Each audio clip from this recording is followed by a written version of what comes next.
This podcast is brought to you by the Mighty Monkey Corporation, in conjunction with Carmen Industries and Frankly Speaking Incorporated, and a grant from Braniff Airlines.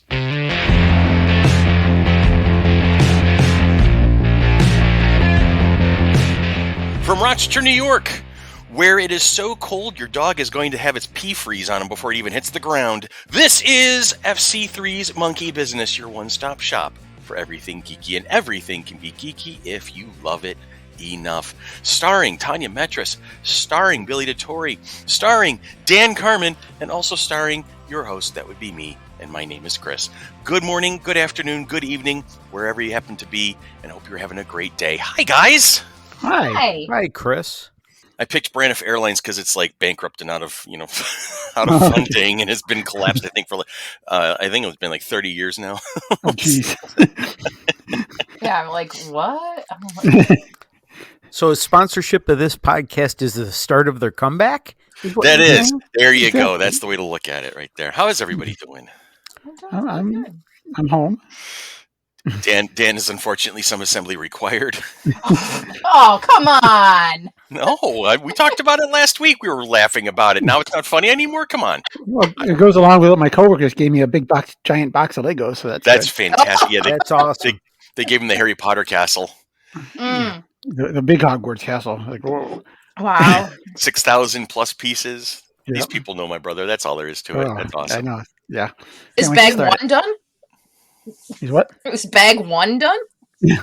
No, it came with two free other boxes. So I did it came with an ice skating rink and then the Monster Book of Monsters.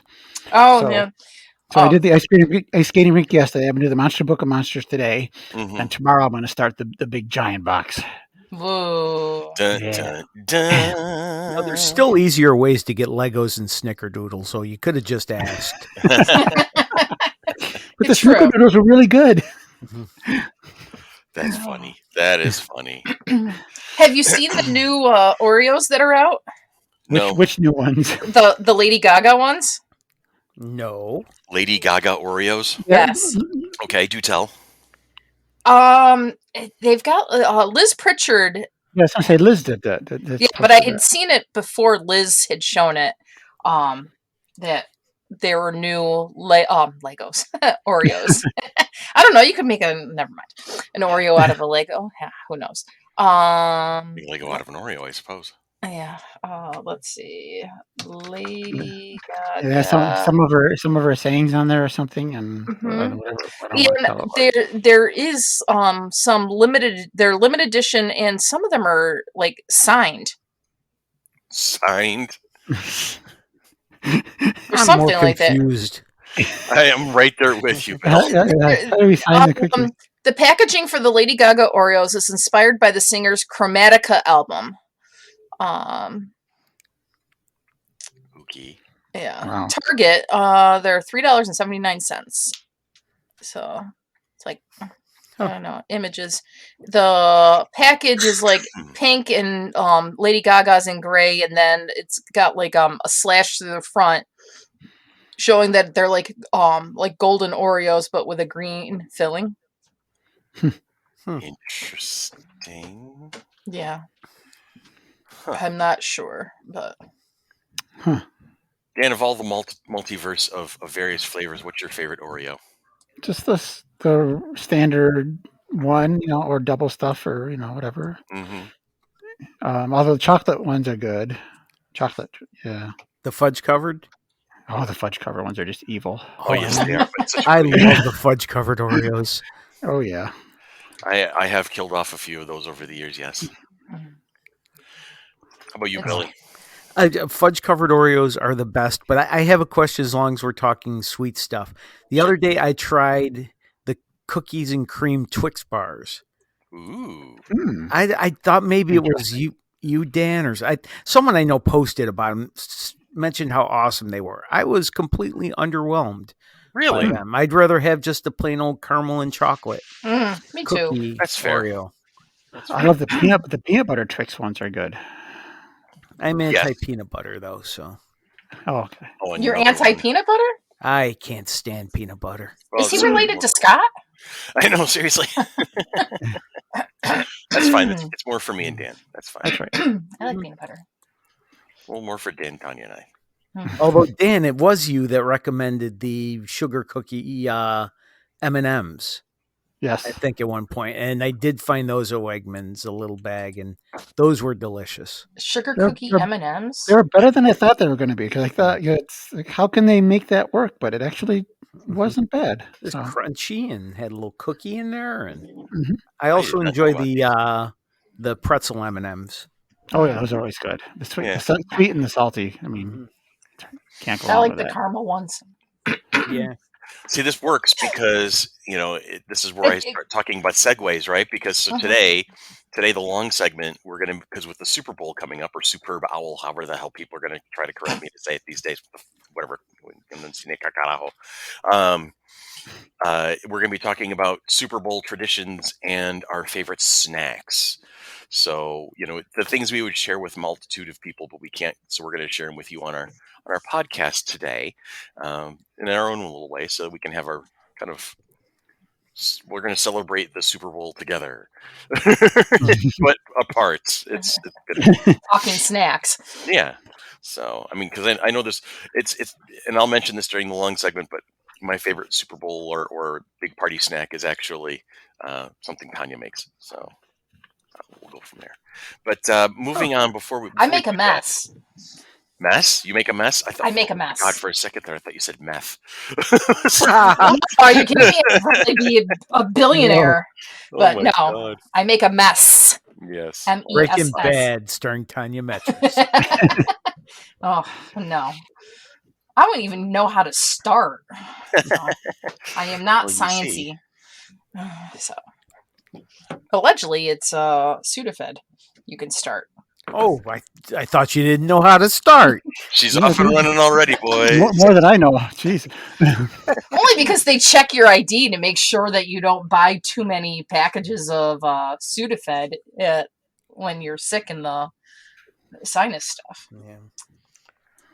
Smile and nod, smile and nod. This podcast just took a turn. Wow, look at that. Okay. Okay. I'm going to have my ears checked. But Dan, you're good. Let's a little update. You're home. You're not completely comfortable, but adjusting. I'm adjusting. Yeah, I mean, I got some less pieces than when I went in with. They did find cancer in what they took out, but in the main area, but not in the margins. So the margins are kind of the more important part. Okay. So that shows that it probably is not spread out. Okay. So the margins were clear. The lymph nodes were clear. So those are the important parts.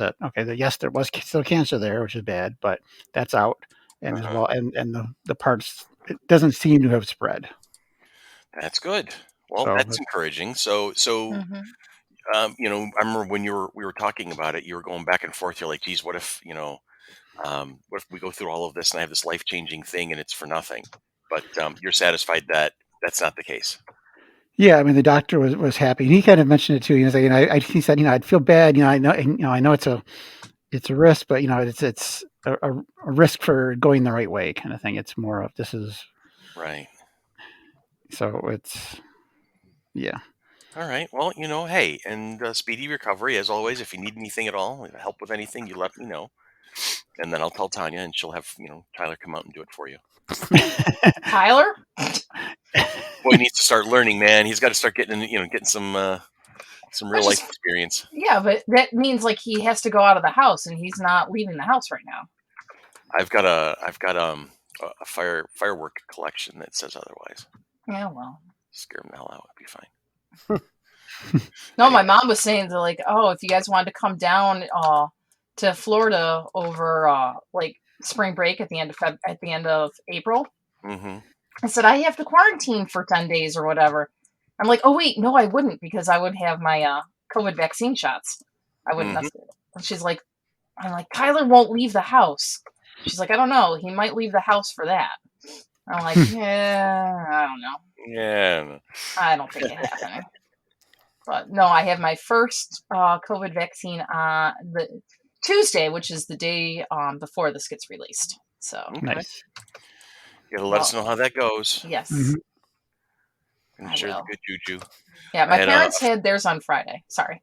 I had a friend of mine who's she's a lab manager at Syracuse University, and so they got her on the list. Her boss got her on the list, and she had her first shot, and she was like, "Oh my god, my arm is on fire!" I'm like, "Oh my no!" And it's weird because it reacts to people differently, just like any Mhm. other, like the flu shot or whatever. Yeah. Because my mom's like, oh my god, she had both my mom and dad had them done on Friday in Florida, and they're like, mom's like, I couldn't even feel it. She's like, Mhm. I'm fine. And that's when I talked to her on Saturday. So I haven't talked to her yet today. Mhm. So I will let you know later when I talk to her how her arm is today. But Sounds good. I read somewhere that O.J. Simpson is one of the few people in America that has his COVID, has his shot, his vaccine.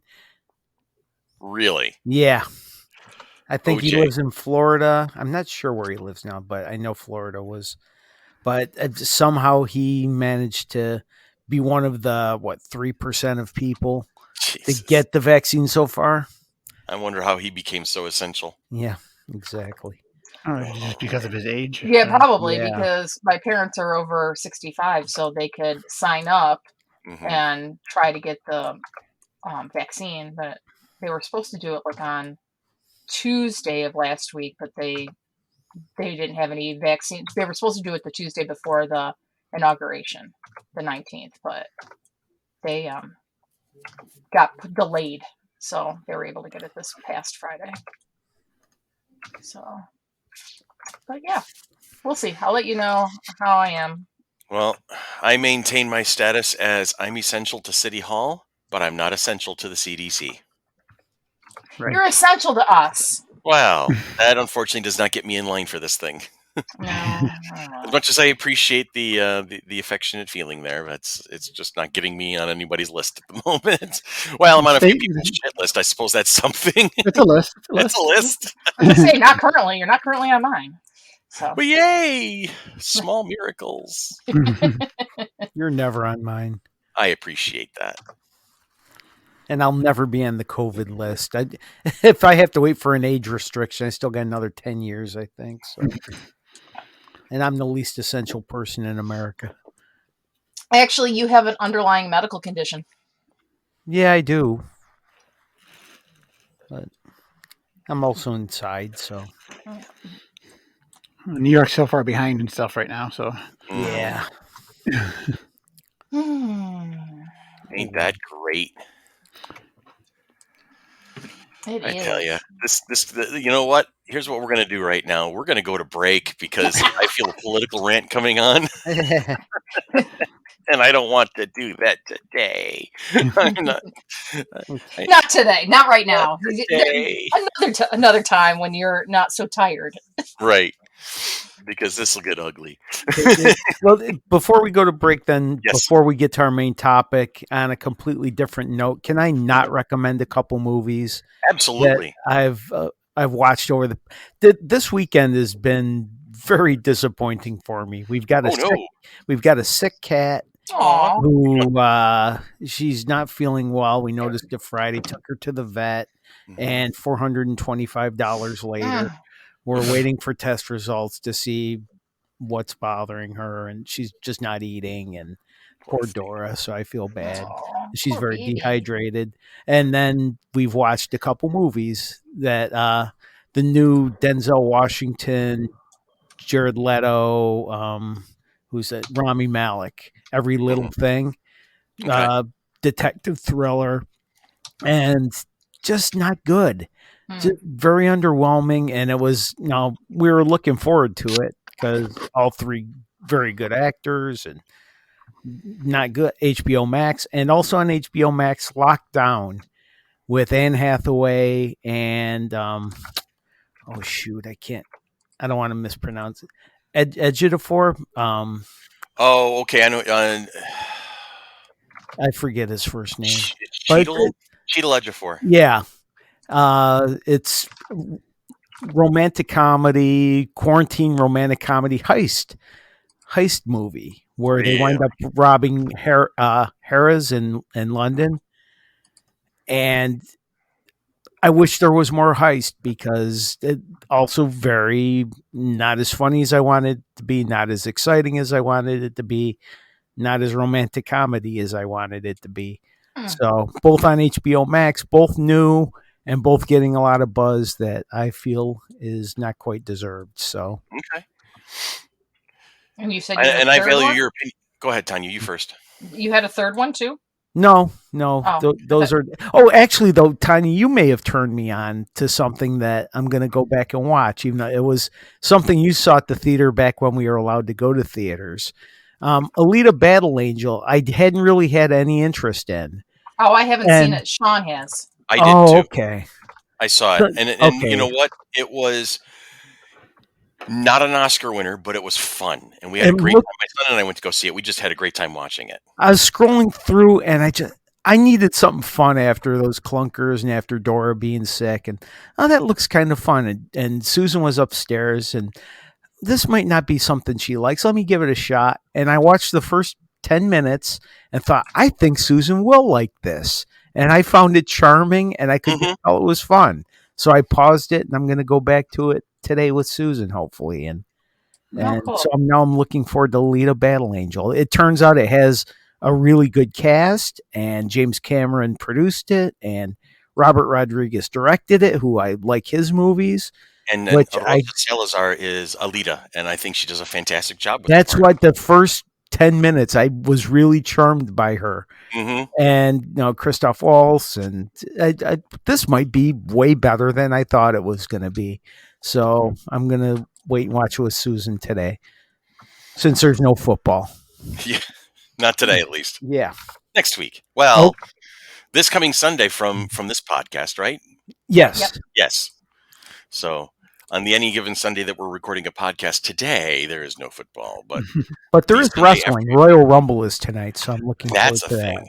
That reminds me, I got to hook up that that friend of mine that I met in Pennsylvania who's big into wrestling. He has a wrestling podcast, and get you and James, so the three of you guys can just talk professional wrestling for a little while, because I think that'd be phenomenal to listen to. I mean, I would be like, yeah, guy, colors, yeah, body slam, yeah, okay, but the ropes.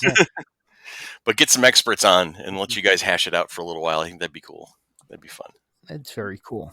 Yeah. Okay, that's what I wanted to say before we got to our main Super Bowl topic. Well said, sir. Thank you. So we're going to take a quick break, and then when we come back, it's time to plot, scheme, and plan for everybody's way to approach one of the most popular sporting events on a yearly basis, and it's coming up soon.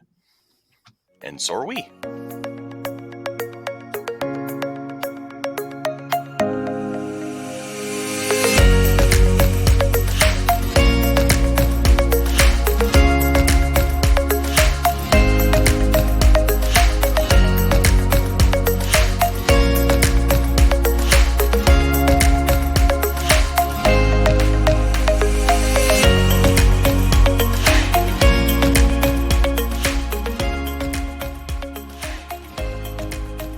The phonograph was invented in 1877 by Thomas Edison. The House of Guitars was created in 1878. People are actually going to search that up to see if that's actually true. You know what? We have a society right now that doesn't actually look for information at the moment, so I don't give a rat's ass. There's going to be a bunch of people printing House of Guitars established 1878, and they're not even going to ever know that they were Fake wrong. news. Definitely fake news. Put it on Wikipedia, Chris. Put it on Wikipedia. That's it. I got to do that now. That's a thing. It's actually 1964, but 1964 for the House of Guitars. Yeah, The great House of Guitars, and those brothers they're still with us, right? Yeah, Armin and Bruce. They're good. That's good. I'm glad to hear that. wow. Opened it in their mother's basement. Oh wow. Now, here's the question: was that the house that they grew up in? Like, was the House of Guitars actually their mother's house? They purchased that in the early 70s. Okay. I think it's the one.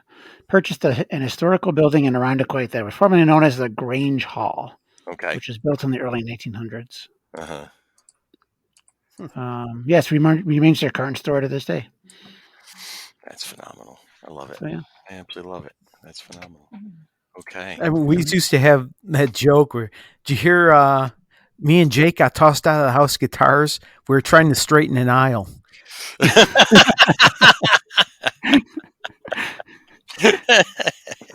That would have been me and Randy out of the book center that used to be in Spencerport. Yeah. You couldn't get through one of those aisles without knocking down. I bought so many books in that place. Oh yeah, me too. Mm-hmm. That's phenomenal. Love it. Now it's a pet store. You're trying to straighten the aisles, he says. Nice. All right. So it's that time of the year again where we get to see who's going to play up against Tom Brady. Never mind. Doesn't matter what team he's on, apparently. It's going to be a thing. It's going to be who's playing Tom Brady in the Super Bowl this year. And the answer to that question will be Patrick Mahomes and the Kansas City Chiefs. So good luck to Patrick. I think the greatest conundrum that we can discuss at this point is, as a Bills fan, who do you root for? Do you root for the people who beat the Bills, or do you root for the people who are playing against Tom Brady? It's almost like a no-win situation of sorts. Well, if you were listening to the Wii Show this week, I'm going to plug them. They're actually rooting for. Some of them are actually rooting from Tom Brady because they have just revenge on their minds because Patrick Mahomes had beat the Bills. So that was their take on it this week. So well, my outlook on it, this is the way I've kind of sort these things in my head over the years, is if the team that I'm rooting for loses, I usually will root for the team that beat them in the championships because I don't want to feel like I lost to the losers. That's a good theory. Right? Mm-hmm. So, as long as, when I apply it to baseball, as long as it doesn't I don't wind up rooting for the Yankees, because then I'll flip that right off the bat, But there's always a caveat to the rule. Right? Yeah, there is a caveat to the rule. I freely admit it. It's the exception that proves the rule. Exactly. Exactly. Yeah. Yep. Mm-hmm. But the long and the short of it is, like, say, my team, the Red Sox, okay, cool. They get to the AFC Championship. They lose to, the Indians. Okay, cool. Then I'm going to root for the Indians because I want to make sure that the people who beat my team were the actual champions, not just the actual best. Yes. Yeah. So that would make me feel better. That's how I look at it. So with that logic being in play, I am rooting for Kansas City, and I know that's going to make Laura happy. So I'm rooting for a good game. I like the close games where it's exciting. Mm-hmm. You don't know what's going to happen to the last minute, and it's just something that I don't want to see it like 38-0 at halftime because that's. I don't think it's going to be that. No, but there have been ones that have been kind of a blowout at halftime. So yeah. I think it's a shot that the Kansas City Chiefs right now are almost the Harlem Globetrotters of football. They're crazy to watch. Are they insane, or they do weird things? They Patrick Mahomes can throw the ball in different directions than the way he's looking. He shovels it underhand. He does like goofy shit that you don't see other football players do. Uh-huh. And they're fun to watch. They're really fun to watch. But I also like rooting for the underdog, which in this case, for the most bizarre of reasons, it's Tom Brady. Tom Brady's the underdog in the Super Bowl. His team was like the 6th seed in the AFC, and he's 43 years old. Mm-hmm. And, the team just sort of rallied around him. He made his team better, but they're the underdogs to this Kansas City Chiefs team that just can't seem to be slowed down. So it's such a wild story when you think about it. For those of you who follow sports on a regular basis, like you can live and breathe it, not like, DeTulio levels, but you can live and breathe it nonetheless. It's just got to be a great story. And that's, I think, what makes sports so interesting for maybe the not sports inclined like ourselves, is we look for those stories and those, the characters. Right. And then this particular Super Bowl's got quite a few characters, Gronk, so it should make it for interesting television at the very least. And actually, one thing that makes me laugh every time I think about it, there's a TV show on Hulu or Showtime or something called Moonbase 8. Okay. And it's like Fred Armisen, John C. Reilly, and I forget who else, but it's in the first episode, Travis Kelce, who's the tight end of the Kansas City Chiefs, is on it. And it looks like he's going to be a regular cast member. Turns out not so. It's about a bunch of astronauts training in like the Arizona desert. They're living in like a space shuttle there, and to a mock-up space shuttle in the Arizona desert to train. And in the first episode, Travis Kelce is one of the crew members. He's a celebrity that's training to be an astronaut to bring attention to the program. And he is a complete jerk throughout. He treats everybody like an ass. He's stuck up. He's like this entitled celebrity who gets everybody else to do stuff for him. And then by the end of the episode, he's accidentally killed, which spoilers, but he's killed. It's on Hulu. It's Okay. Tim Heidecker, Okay. John C. Reilly, and Fred Armisen. So Travis Kelce is killed, but like I said, he's the biggest jerk through the whole episode, and turns out in real life he's like the nicest guy in the world. We've talked about that. How the coolest, kindest human beings seem to be, when they're actors, they play the best villains because, for whatever reason, it just seems to be a thing. I love the fact that he can mock him, that he can not take himself seriously, that he can play the jerk and and meanwhile he's going to win like the Walter Payton Man of the Year award for charity work. So I enjoyed that. And Travis Kelce is like this. He's this huge monster guy who can catch a football and run. He's a very talented athlete. So, and I like the fact that it turns out he's a nice guy who can poke humor at himself. That works. That's awesome. There you go.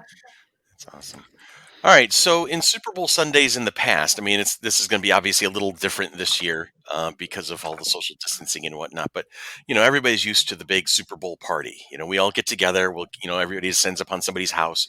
Back in the day when the Bills were having their runs to the Super Bowl, Dan and I would go. We would invariably wind up at our friend Jason's house, and his mother would put up a spread. Were you there for that one, with the Norwood one? Dan, I think you were there. Probably.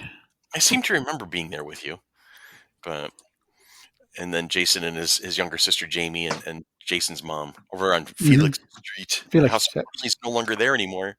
Oh, it's not? No, the house got torn down a couple of years ago. Oh, wow. Yeah, but memories. We all get together. We would have our snacks. We'd have our traditions and whatnot, and so enjoy the game. Go ahead.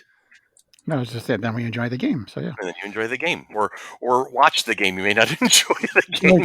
True. Yes. You're truly watching it to see what Super Bowl commercial were going to come on. What was going to be the best I was going commercial? to bring up. Yes. The Frank's Budweiser, the Clydesdales, all that type of stuff.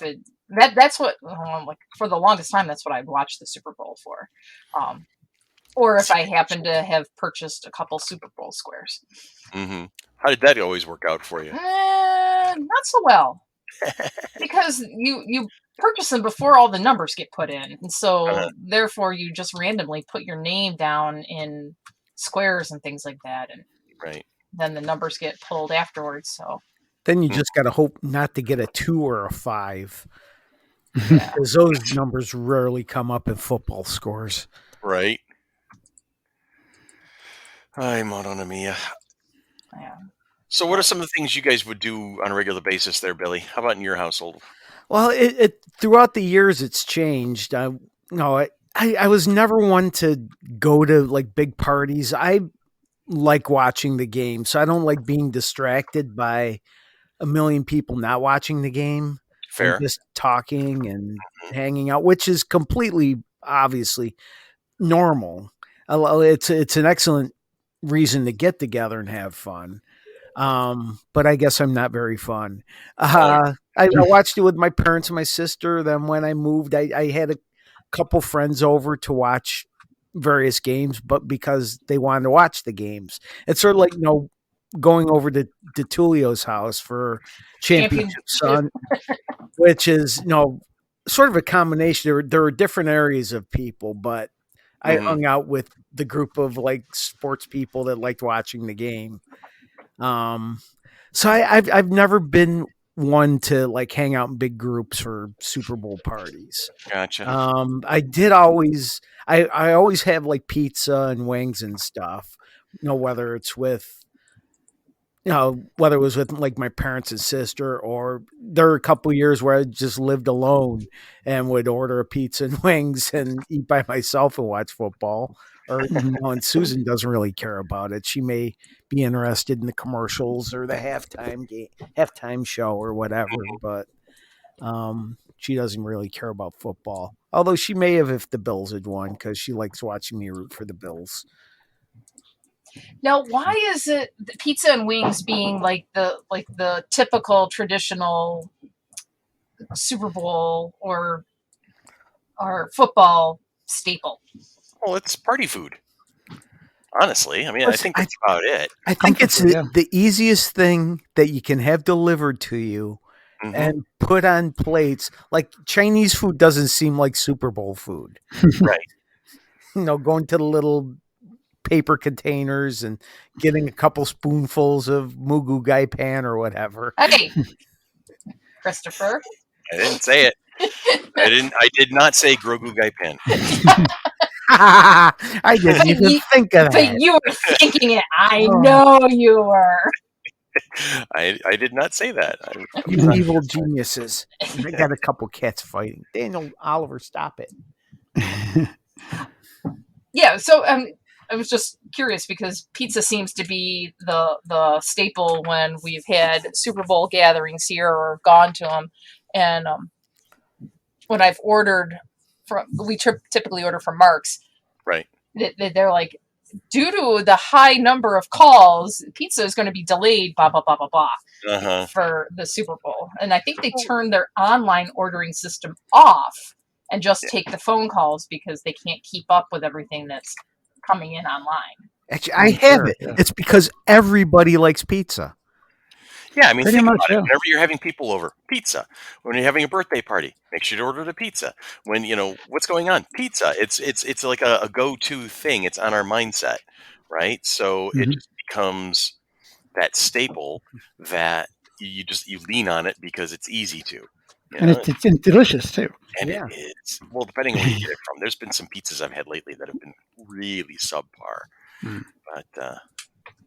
Yeah, in general, it's delicious. Yeah, pizza yesterday that I grabbed on my way home from Ann's house, and I was going to try to stop at the Taco Bell, the new Taco Bell out near Dan, and the line was like 20 cars deep.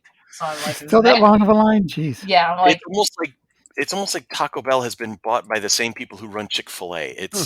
What is going on with these lines? Well, there's no Taco Bell on that side of town, so. So yeah, and it was about 6:30. I was coming through there. I was retouching up Ann's hair. Is it still blue? It is still blue. we were touching it up, so it was a little bit. All the little blonde stuff had been turned blue. But so I stopped at Target, and I'm like, well, I was looking for something. I was looking for little mini Grogu's at Target. to go with our collection that we have, and they didn't have it, so I'm like, I got to get something to eat before I get home because I'd only had a Pop-Tart at like 11 something, and now there's a healthy diet. Yeah, so the Target has a Pizza Hut in it. Well, that's the problem. You don't get pizza at Target.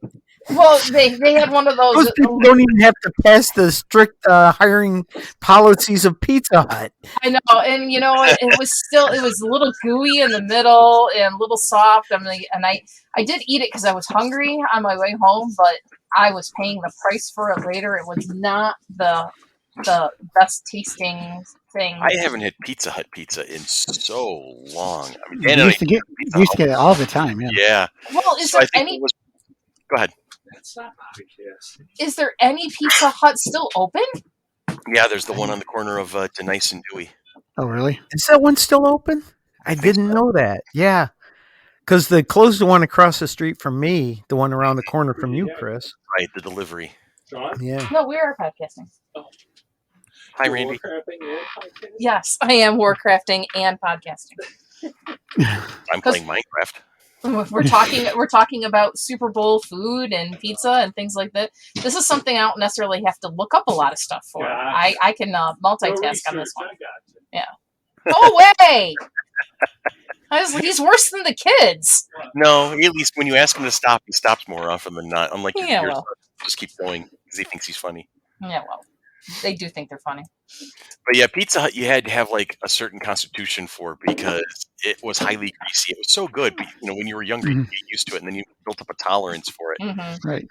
But nowadays, I remember having. I think the last time I had Pizza Hut was almost like 10 years ago at this point, and I was just like, "Oh my god, I'm in pain. This hurts." Yeah. I've had it at the Strong because I bring the kids to Strong, and Mm-hmm. they always want it, so they got their little thing there. So Yeah. So the pepperoni was really good. That has not changed flavor whatsoever. So when you get like different, there's like the Pizza Hut pepperoni, and then there's pepperoni on other stuff. I don't know what the seasoning or whatever it is, but I can tell the difference between them. Hold on, I got to go deal with a cat. If you want to mute me, Dan. Thank you. All right, man. okay. So anyway, Kitty. All right. Where were we?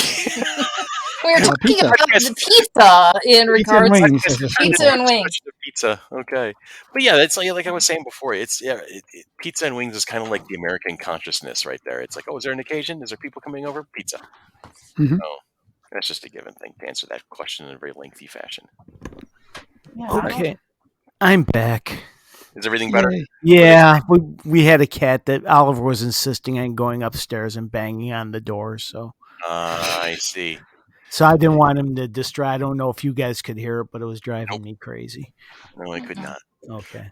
Juno is currently curled up under my desk at the moment, so I can't stretch out. Oh, and I better stretch out before the static comes back. Assume the position. Yeah.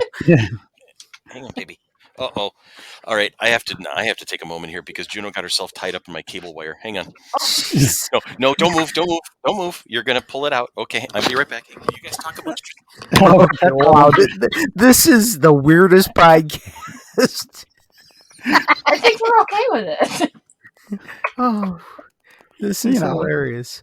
You never know where it's going to go. I mean, No kidding. This could be like a mini break in between. Although now that I'm thinking about it, part of our Super Bowl traditions here, it's one of Susan's favorite things on Super Bowl Sunday is the puppy bowl and the kitten bowl. oh, yeah. Sometimes it's better than the real game. I don't think I've ever watched that. It's cute for about 5 to 10 minutes. Yeah, yeah. And then it gets old. Yeah. And then they start throwing in, plugs for the various healthy cat foods or dog foods. Of course. Gotcha. But it's cute for a short amount of time. Nice little break. You need a break from the real thing. You got it. You can go there.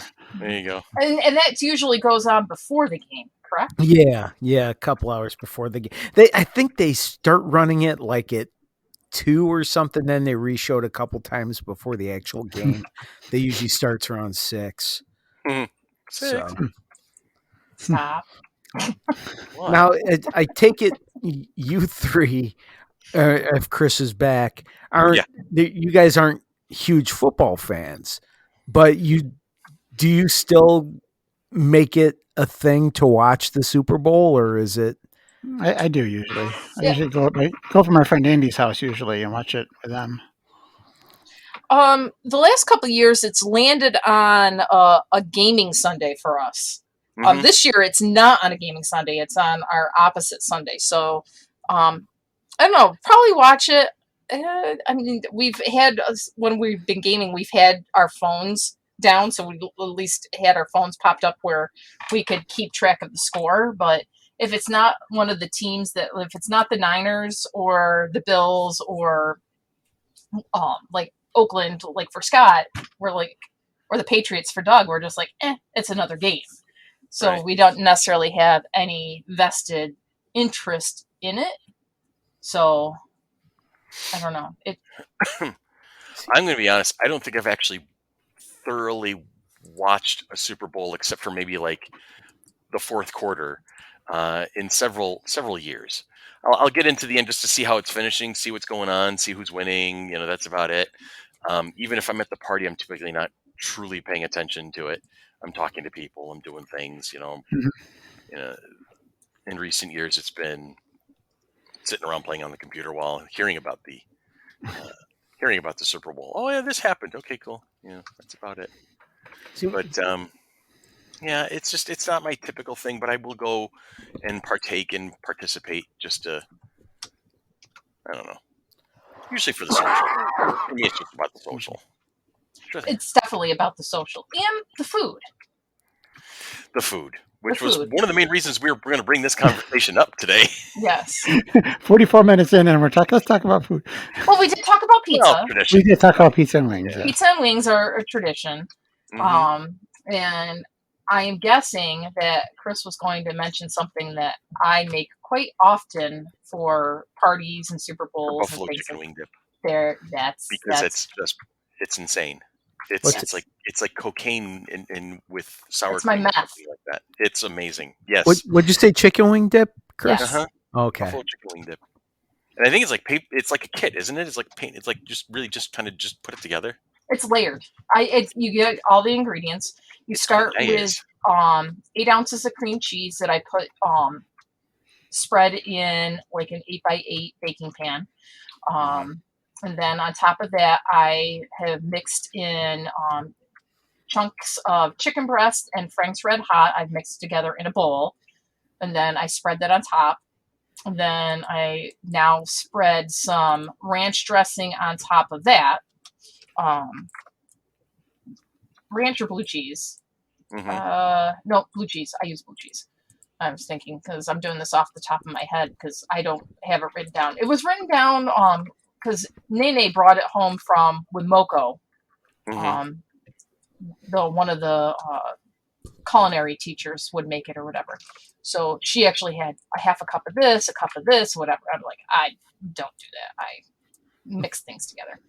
And then at the top, I put the Colby Jack cheese on it. I know people use cheddar or whatever, but I use the white and the yellow Colby Jack cheese as my topping with a little bit of cheddar. And then I bake it at 350 for about 30 minutes, so it's nice and bubbly. And it is mine's layered. My sister-in-law's, she makes hers where it's all mixed up together. It's a little different than mine. So it's still, and then I serve it with Frito scoops.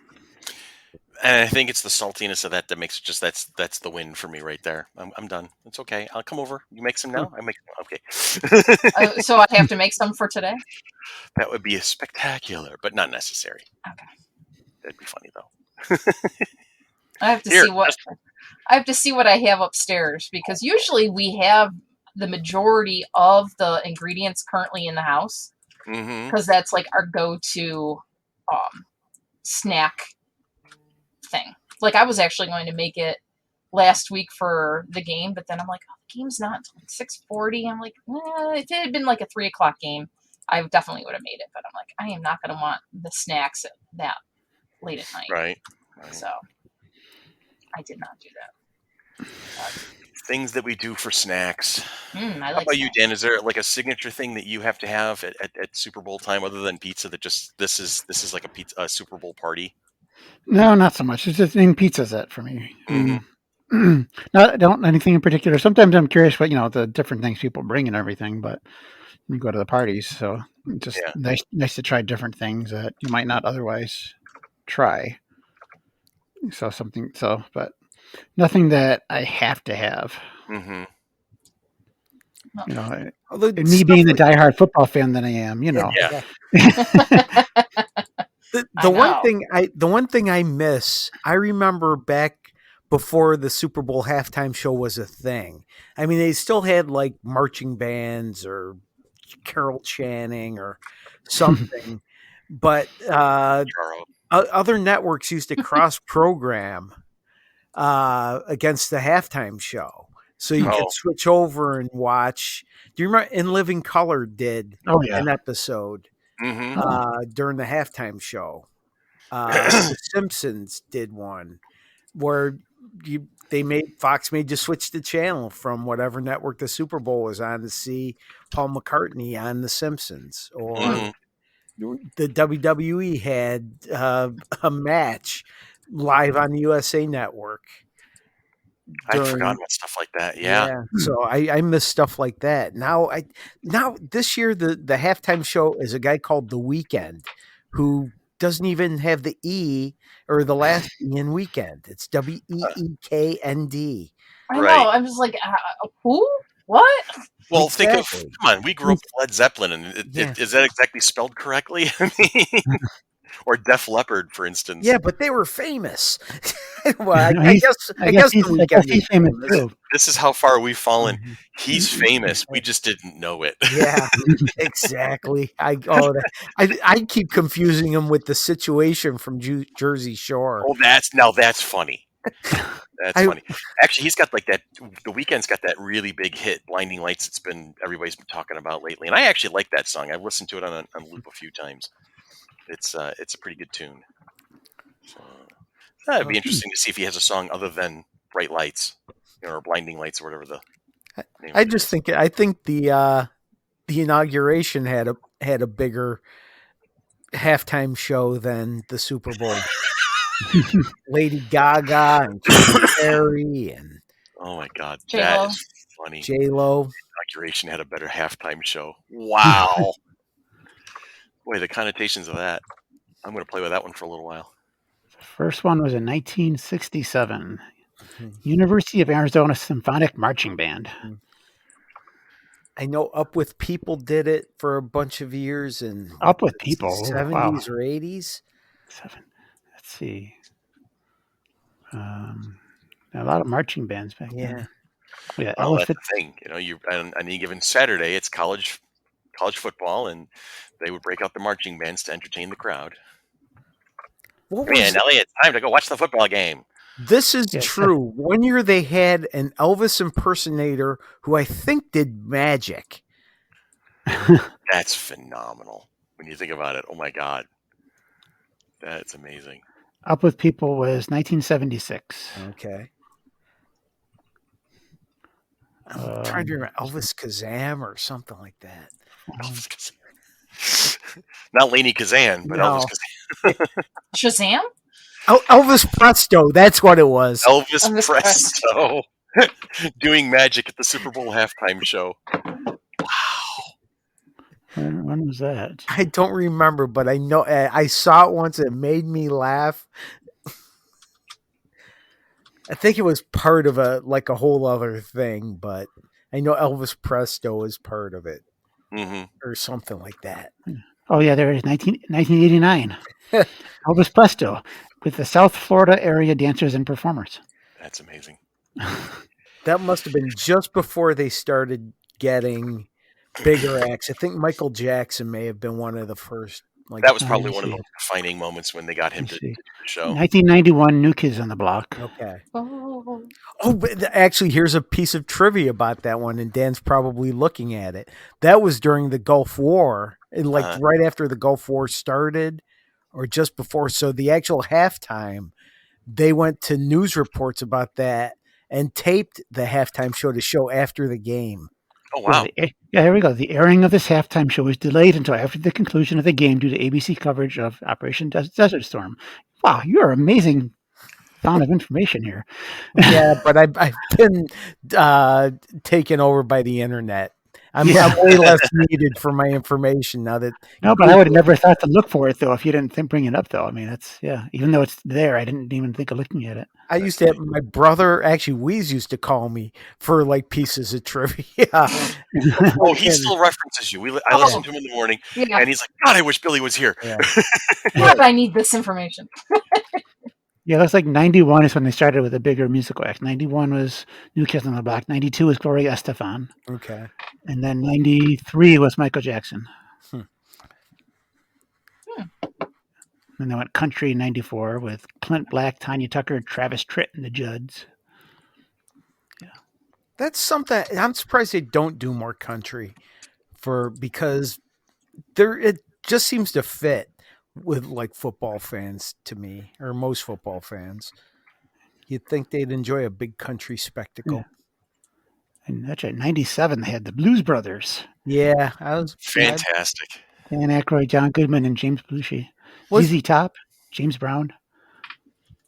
That's right. I was about to say, was Aerosmith part of that one? But I think Aerosmith was part of the Justin Timberlake, Janet Jackson fiasco, I think. No, they were with, in 2001, they were with NSYNC, Britney Spears, Mary J. Blige, and Nelly. Oh, okay. Huh. There wasn't a rock band. Huh. Okay. See, I'm not so famous wardrobe malfunction. She was with I talk about Superbowl Snacks. Yeah. 2004, Jessica Simpson, Janet Jackson, P. Diddy, Nelly, Kid Rock, and Justin Timberlake. What? Damn. Come on. In the immortal words of Han Solo, hey, it's me.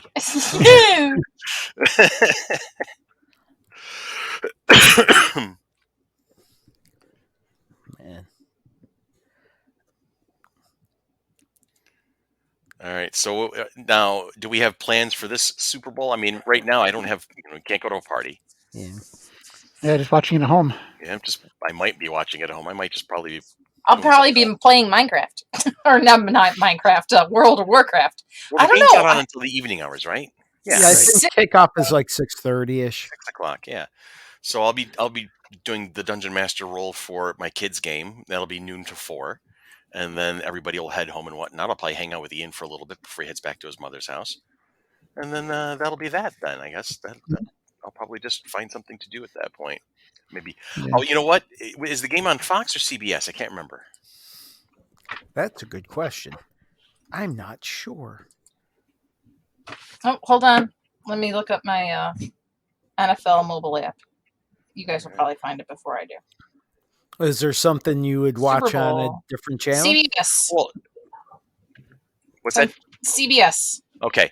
I ask because I have CBS All Access on my computer. And I have 2 monitors on my computer.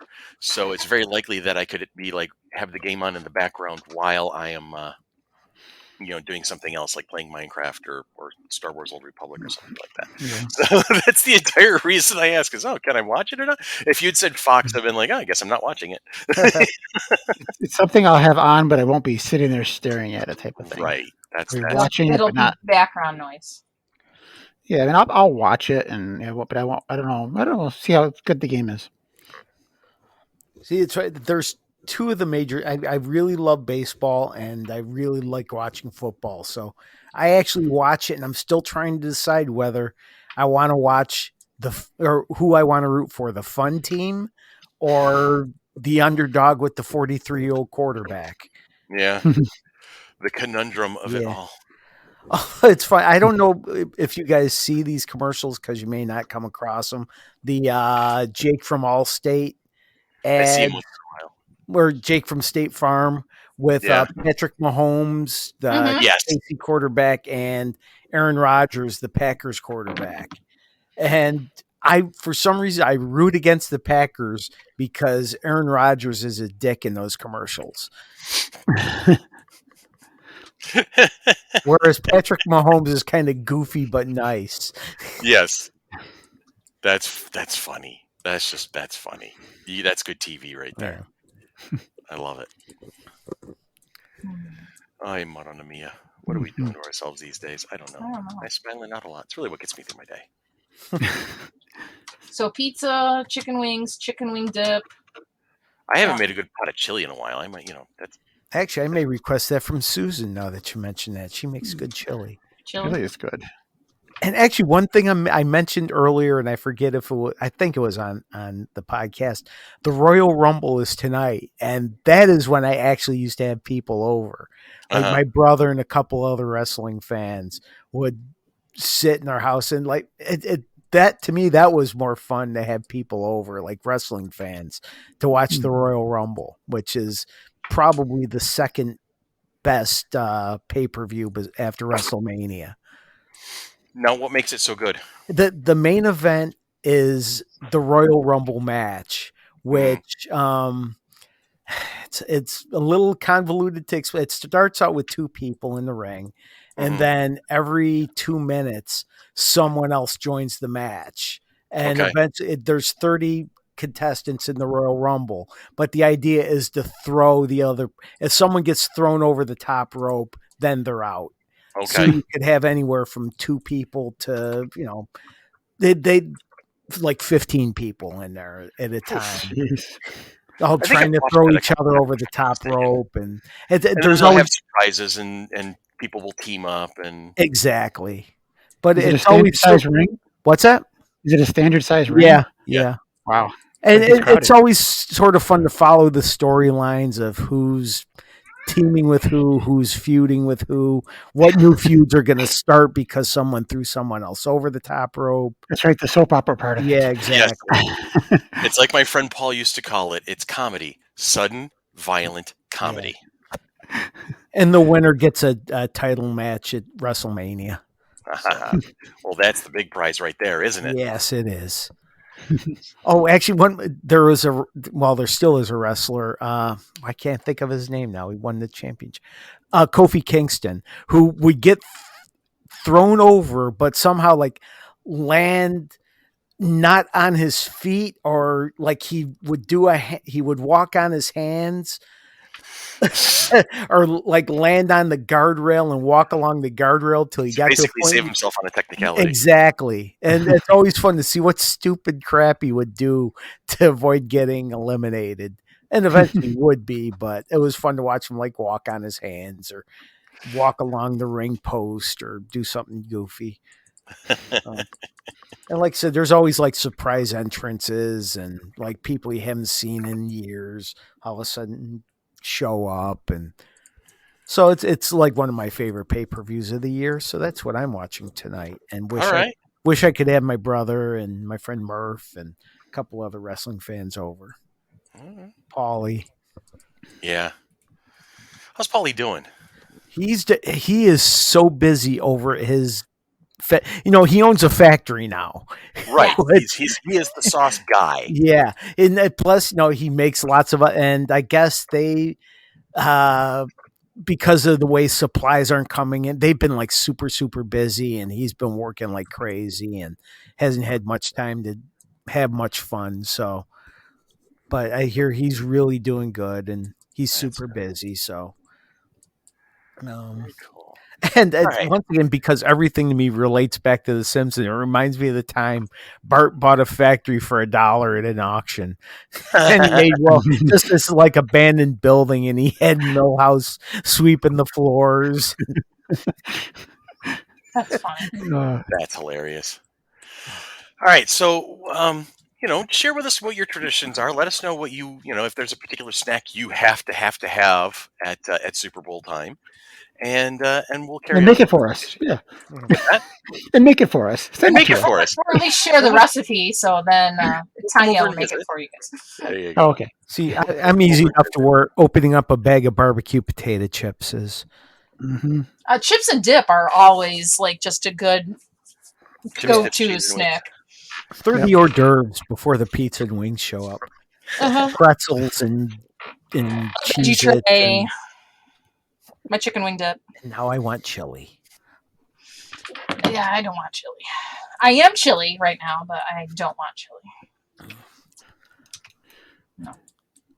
So is this a good point to take a break? And I think so. Come back with the question of the week? Let's do that. That sounds like a good plan. So we'll take a quick break, and when we come back, it's question of the week time. Thank you, Tanya. I appreciate you coalescing my thoughts like that. Welcome. Every so often.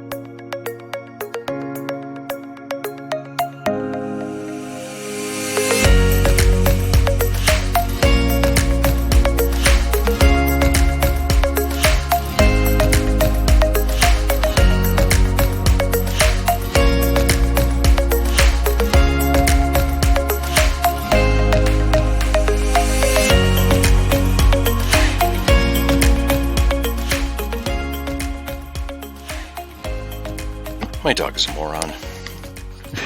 Why? She's lovable. Yes, but she's a little moron. Doesn't mean they're smart. Dogs are, they're Not Dogs the are sharpest knives in the drawers. yeah. She's what? She's not the sharpest knife in the drawer. Oh, well. She's barking at thin air right now. Oh. I let her out into the backyard to find out what was going on. She steps down onto the yard, looks over, and just starts barking at open air. I'm like, here we go. She doesn't like the cold. She's just saying, "Cold, go away." No, she loves the cold. Does she? She has been totally. I mean, when there's fresh snow on the ground, she's all about it. Mm. That exercise in futility brought to you by dogs. Making it more interesting since Dogs do that, and then I got cats just sitting there meowing at nothing, and or a closed door. The cats, they're usually like that, Billy. The cats just don't like closed doors at all. Yeah, that's why we have a door that leads to upstairs, and that's why Oliver will bang on it because it's got the plexiglass. They have to know what's on the other side of the closed doors. Exactly. Although the closet they don't care about, but the other doors they do. So like the door to the office is closed, the cat will be there banging on the door. But the office, the closet door, they don't care about. Now it's weird because Randy's sister, when they were living in Gates on Varian Lane, she had a white cat by the name of Paris, and Paris would carry around a little purple like brontosaurus stuffed toy, and we called her Ninonor. Well, she would get her and their other cat Maximo. They would sit at the bottom of the stairs leading upstairs, looking at the closet door, hissing and like kind of growling at it. And they would open the closet door every so often and say, "Look, there's nothing there. There's nothing there." And they're like, they now like believe that the house was haunted or whatever because the cats would sit there and just growl. You have to check every so often. It's a regular checking. Yeah. It might have changed. You notice how we're actually in podcast discussion mode and we're not even actually discussing it, and we're not actually podcasting at the moment. I think that's hilarious. Oh, we haven't come back yet. We haven't come back yet. Although I think technically we probably just did. So No, we're back. Brought to you by Cats and Dogs. It's funny. We could basically say, it's behind the scenes look. Or we can just start it. I can start it up during our break conversation there. Dan has control of a lot of things. Are we back? Yes, we're back. Oh, okay. We're front? Sir, you're back. She almost broke it. Okay. One of my favorite lines from the musical "Funny Thing Happened on the Way to the Forum." Is that one of the ones that you would just like blurt out at random, kind of like last week's episode? Yes. And we did it when Dan and I were at Aquinas. The theater group did it our junior year. It was the spring musical, and the part of Pseudolus played who in the movie. Which, by the way, this whole thing is a Mel Brooks production, so go figure. Right, the humor is very predictable but awesome, right? So, but the hero part was played by this comedic actor named Zero Mostel, big heavy fella, great timing, funny as all hell. He's a legend. Okay, so in our rendition, it was played by Mark Simonelli, the late Mark Simonelli. Unfortunately, passed away a couple of years ago. He had heart issues.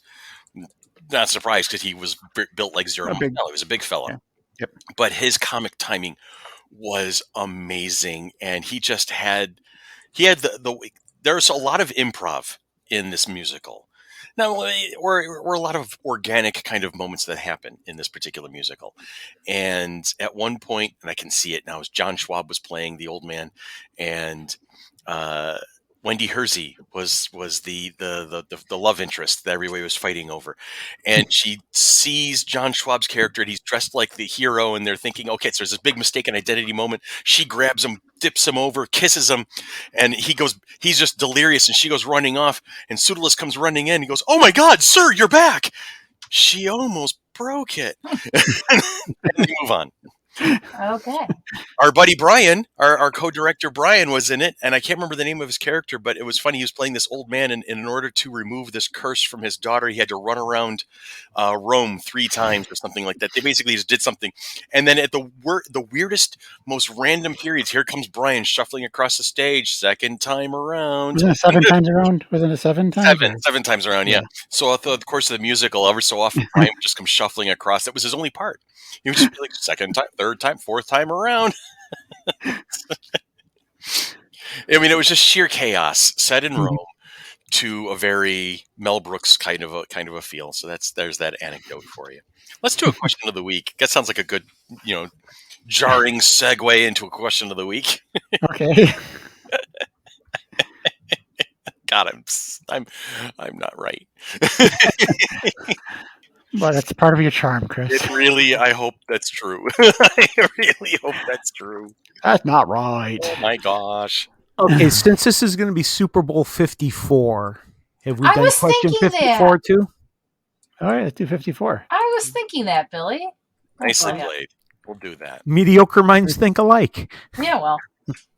So I don't have an answer for this one, but this is basically the Juggernaut versus the Blob. Oh, dear Lord. I've never. Is the Juggernaut a movie? No, Juggernaut, the Juggernaut, the X-Men. Or the X-Men villain. Oh, X-Men villain. Juggernaut versus the Blob, huh? I Is don't know that- my answer. That wasn't a good question. Let's do.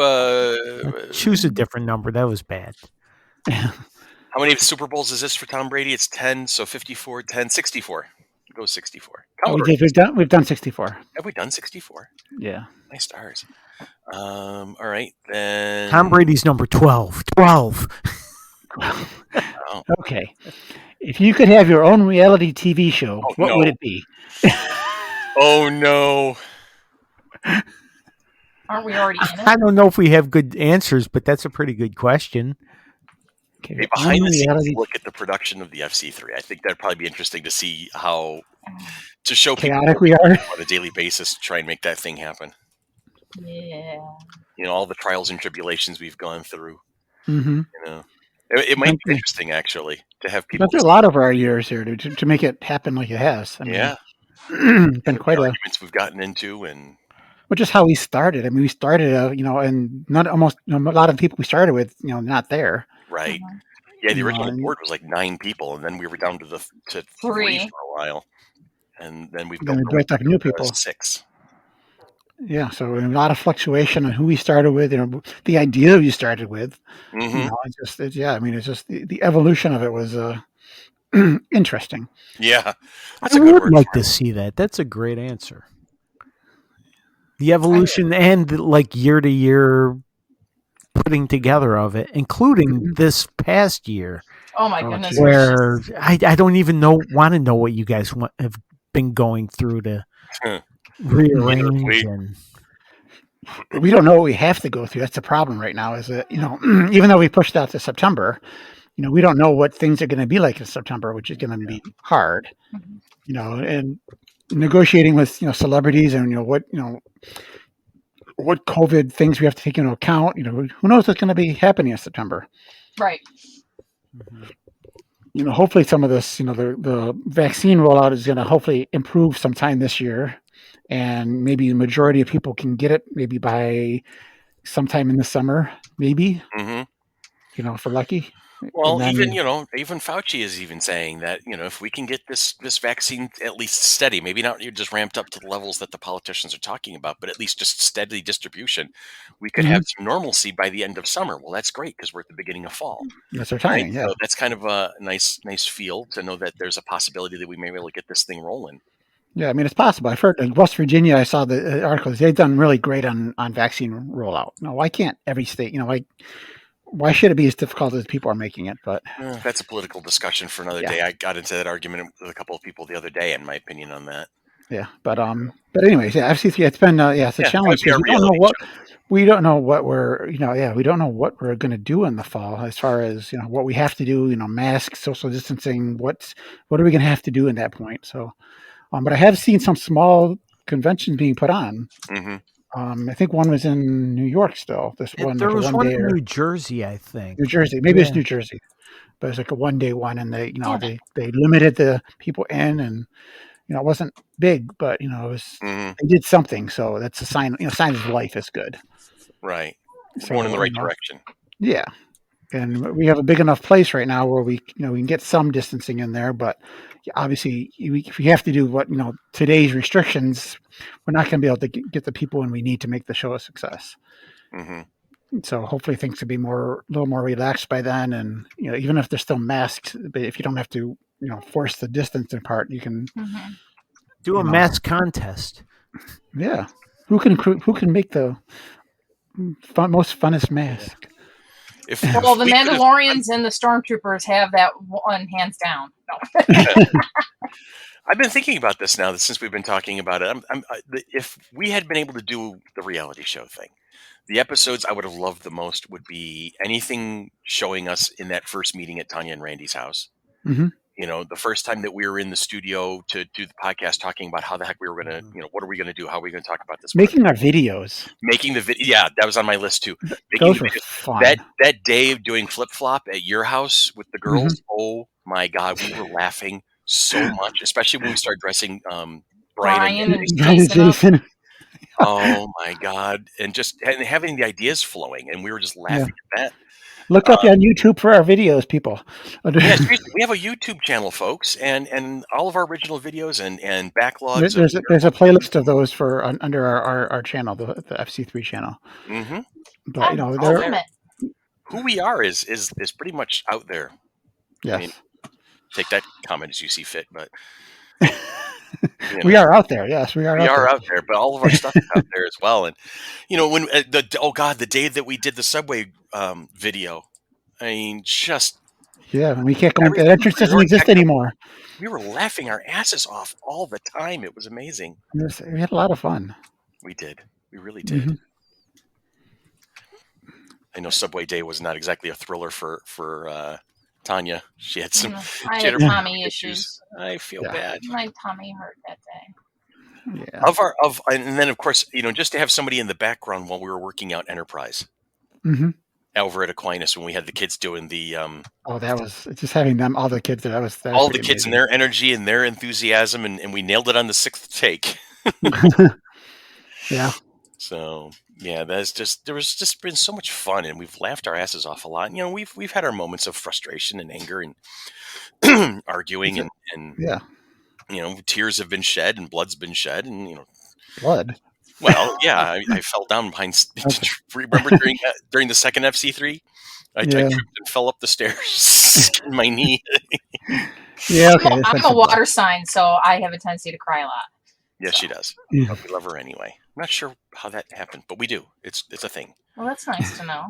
I'm not sure how that happened, but I love you, Tanya. Yeah. Whatever. No chicken wing dip for you. Oh no! Don't say that. That's not nice. Don't say that. Anyway, so I think we have a group answer this week. Yeah. Yeah, there we go. So pretty much. That's a thing. I mean, we're intertwined in each other's lives for so much anyway. Yeah. It's just, it would be pointless to try to do something without each other. Yeah, like when we brought Ann on board, I knew we were bringing in this really cool person who had a lot of experience and some great ideas and some great skill sets. I didn't realize that her and Tanya would become basically like sisters, right? She is my sister. She let me color her hair twice. Yesterday's was much better than the first time. I actually had a brush and like a coloring brush and everything, and and I had hair color remover, so therefore not everything was as blue as it was last week. So yes. And then I drove hair her color remover. That's called paint thinner in most circles. No, there's actually a thing called color remover. Let's wrap up the conversation on that. I was just thinking about that. How many people out there have met each other, have become friends with each other, have become, have found something important to themselves because of FC3? Well, you that guys, people I never have met. Yeah, I mean, this podcast is because of FC3. Exactly. mean, I mean, love I Philly. met you guys because Deanna Schomerick emailed me to ask, Mhm. hey, what do you know about Comic-Cons? Tell me what you like about what you've been to. Or she just wanted to let me know what was happening. And Mhm. because I emailed her back, I met you guys. Yeah, and then this grew out of it. Yep. Yep. It's fun. It's and I think one of the things that I hear people talk about the most when they deal with live play D&D podcasts and things like that is the found family dynamic, right? And you see a lot in a lot of TV shows. Firefly, for instance, is a The really brown cool thing. coats. It's the brown coats, the found family, people who had nothing in common. They didn't have anything that held them together except like a series of events, and they something came of it, and that's FC3 at its finest, really, when it comes right Mhm. down to it. We are a found family, and then we had some strong foundations already because there was several of us who had been friends for a long time. But think of all the people. Batman John, for instance, Yeah. James, John Parengow, these guys Elizabeth Rice, these folks who are regulars, and they contribute and they're part of the family, and we wouldn't have it any other way. And there's hundreds of names out there, Yeah. our buddy Ramad, and who's given us advice over the years, all the people who have contributed one way or another, Evan, Helen, Robin, Hunter, and I can name drop for the next half hour and still miss. I mean, where did James Irish come from?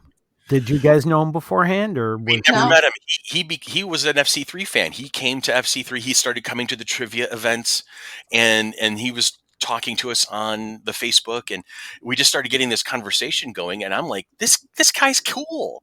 And now he's doing his own podcast. Yes, and then we brought him, and now he's got his own podcast on the network with our friend Chrissy, who I had met because she has a mutual best friend with my ex-wife, Erica. Her and Erica are both friends with this young lady named Mari Lou, who lives down in Florida now. And so I met Chrissy Harding kind of a roundabout way, but then it solidified when Chrissy was at Strong, and we realized we had all these similar interests, and she was helping us with events. And when FC3 was tabling at Strong Museum of Play, for whatever reason, I'd be hanging out with Chrissy, and so that became this evolutionary thing. And then I remember FC3-4, the one that was at the Blue Cross Arena, she came up to me afterwards, and she's like, I want in, I want to do more. And knowing her skill set, knowing her attitude, and that's one of my gifts is it's not 100% accurate all the time, but I can usually look at somebody and kind of assess them after a while. Here's a fit. I'm like, you want to be Ann's PA? Okay, cool. And that has worked out famously now in the long, all these people who have come to us, and they're just, it's wonderful. Absolutely wonderful. And I mean, we've also met some people that we could do without too along the way, but that's a thing. That's part of the story. That's what makes the story interesting. Yeah, I mean, we're a small con, but we try to make it family. Yes. Yeah, and you know what? That makes a world of difference because on several occasions, and families fight, so we have those. Yes, we do. Yeah. Yes, we do. Dan and I have never squabbled or fought before, and then we became. Oh my goodness! We've had a couple. We've had a couple roundabouts, and and the thing is it's. I'm usually the fights between Dan and I are I'm venting when I shouldn't, and Dan is making the logical points, and the fight usually ends when I realize that I'm an idiot and I've done something wrong, and I will tell you, that's right, you're right, I'm sorry, and then it calms right down. Yeah. And then we start talking about music and other things. But, we've been doing this for years and years, so there's going to be stuff that's going to come up. Right. There's always, you go something this long that, but we're still here. Yep. We're stronger than ever. I mean, we're doing, as far as we can during this, this stuff here. We're effectively keeping the podcast going. We're Nerd World News is going. We got another, James and Kirsty has their podcast. We're Gamer Street Regulars. We got Comic Chicks. We've got Comic Chicks. I mean, stuff that, we're doing stuff, even if we can't put on FC3. Mm-hmm. All this stuff is happening because we try to do FC3 to start with. That's it. So it's pretty amazing. I'm impressed by us every chance I get. Me too. Diversification, yeah. Tanya's doing all this stuff she never thought she would do. Oh my god! I never thought I'd be on video. I hate I hated being on video. I was so nervous the first time that we were podcasting. I'm like, nope, not going to talk, not doing it, whatever. And everyone who knows me knows I love to talk. But sometimes I just can't shut up. When we come to the gaming table, I'm pretty quiet there. But yeah, it's just, I mean, I still have my insecurities. I still need lots of support and help which I'll need some support and help writing some emails, just to get stuff situated for this year, because everything has been so off and odd and things like that. So. Don't worry about that. Oh, real quick, while we're talking business, I did change the date on the event, but a couple people were still telling me that on our website in certain places. I know. I know. I'll talk to Laura and see if we can get that updated. Yeah, some of it's correct. But I updated some of it, but there's other ones, like the images that I didn't have their masters for. So I see if Laura can for that. So very good, very good. A little business talk here on the end of our podcast here. Yeah. So this is all part of the reality show. That's right. See? The podcast is our reality show when it comes right down to it. Yes. We try to be open as much as we can about everything here. Yes, so, transparent as possible. There are times where we close ranks and you are not going to get information from us because more often than not, it's because we haven't confirmed something. And so we're not going to go ahead and be like, oh, we're doing this. And then suddenly, the rug gets pulled out and we're like, oh, we can't do that anymore. Never mind. Yeah, we have no new guest announcements.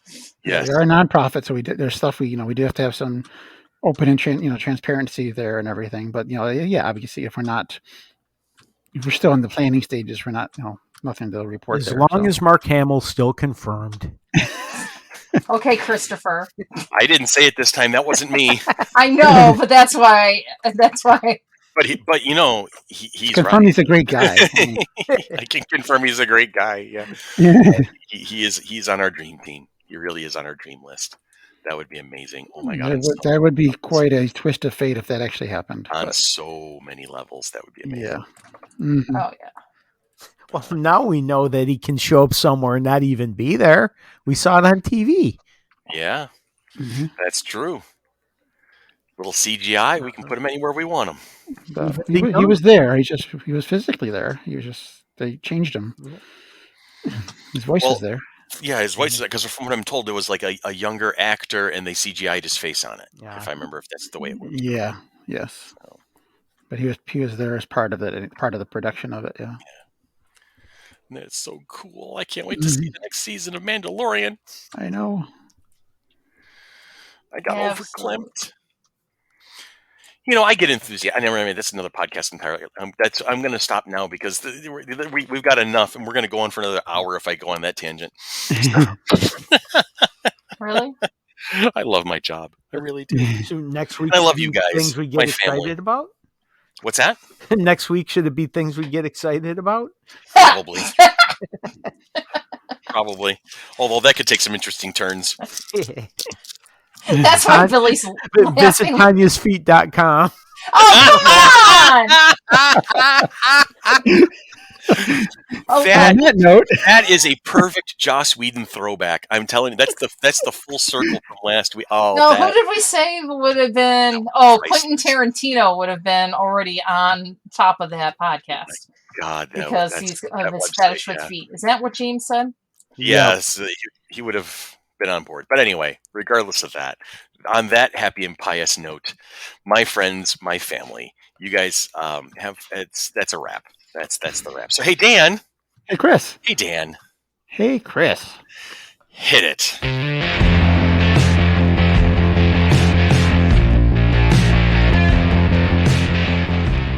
Because this has been FC3's Monkey Business, a product of the Mighty Monkey Corporation, purveyors and producers of the Flower City Comic-Con, coming at you like a spider monkey, September 25th and 26th at the Total Sports Experience in Gates. Like us on Facebook, follow us on Twitter, follow us on Instagram, follow us wherever we go, and we will lead you to where the entertainment is. You guys have a great week. Have a safe week, and we will talk to you again next week. Dun, dun. Dun, dun. Oh, nice, Bill.